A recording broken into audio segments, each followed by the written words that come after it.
Endling Extinction is Forever was a far more hard-hitting game than I expected it to be going in. It's a pretty brief experience, and there's a simplicity to everything it does, from the way it plays to the way it tells its story, but from the beginning to the end, it sells the bleakness and brutality of its world so thoroughly, it's hard to separate yourself from it. It's a harrowing experience, so it might not be the best game for you if you're looking for more casual fun, but if you're in the headspace for it, Endling is without question a game worth experiencing. You play as a mother fox who's just given birth to a litter of 4 little kids. The world you've brought them into, it's on its last legs. The environment has been polluted and decayed, and forests are burning. People will try to kill you on sight more often than not. Basically, almost anything you see is out to get you. Through all of this, you have to constantly keep an eye on a hunger meter for your kids. Endling's structure divides the experience into nights. Each night, as soon as you come out of your den, the hunger meter starts depleting. You have until morning to go wherever you want and do whatever you want, but your primary priority is finding food to keep your kids fed and healthy. As time goes by, the kids also begin learning basic new actions to help you out with scavenging and foraging for food.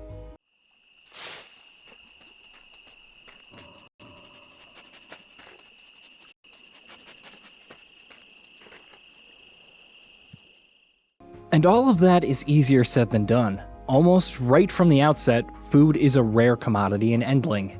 You hunt other animals, forage berries, dive into trash bags, and more to look for food, which you're alerted to by brief prompts on the screen and by the fox's ability to pick up a prey scent and track it. And while food is relatively easy to come by in the first few nights, at least to the extent that you don't have to worry about your kids going to sleep on an empty stomach, scrounging up a meal quickly becomes much harder, even as you go out exploring further into new territory each night in search of more food. As the night goes by, not only does the food become harder to come by, the frequency and intensity of the threats you face, from traps to increasingly aggressive humans, it increases dramatically as well. That unrelenting, oppressive hunger is a bit of a double-edged sword for Endling. On the one hand, it's an excellent marriage of gameplay and storytelling, perfectly reflecting the fox's desperation, perfectly conveying the harsh nature of the world you find yourself in. At the same time, from a gameplay perspective, having to scrounge through environments and search for food while a hunger meter constantly ticks down can be a bit of a grind. The way the game is structured, with you having to make sure you're back in a den before the night is over, and then going back out exploring again the next night, can also make things feel a bit repetitive.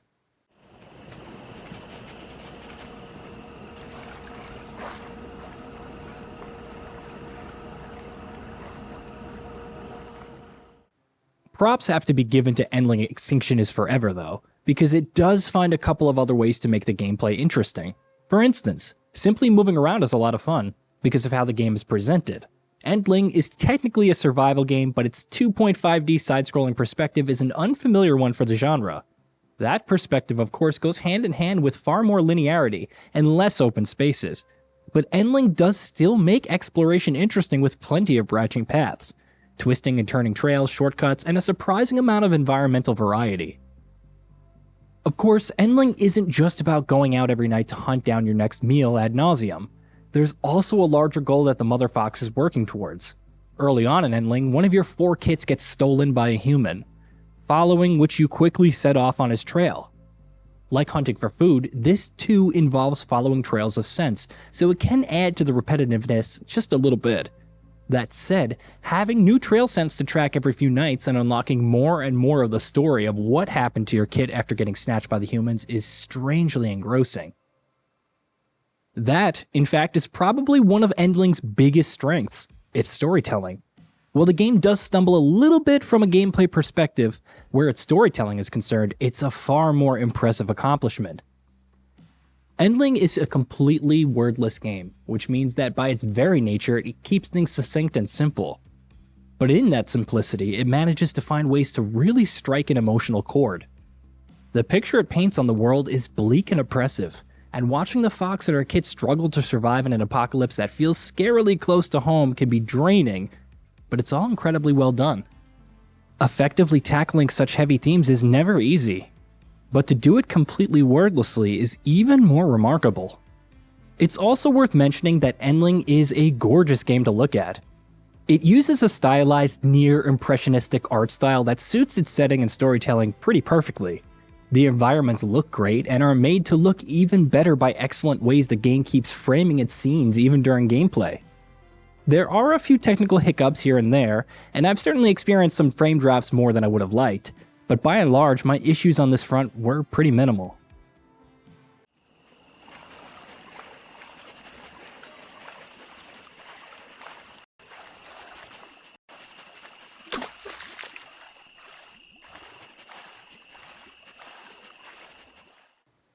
Endling Extinction is Forever isn't for everyone. That's not because it's a particularly hard game to play or because it's mechanically complex. No, in terms of gameplay, it's actually really quite accessible and easy to get into. Its oppressive world and brutal story, however, might not be the sort of escapism that everyone looks for when playing a video game. If, however, you are on the lookout for a short, well-told, uniquely captivating experience, Endling is well worth checking out. At roughly 3 or 4 hours long, its $29.99 price tag might seem a bit steep. But if you're the sort of player that can forgive a game's brevity because of its quality, Endling is certainly not lacking in quality. Did you know that we at GamingBolt upload new videos every day? Stick around, drop a like, subscribe, and let us know what kind of content you'd like to see in the future with a comment below.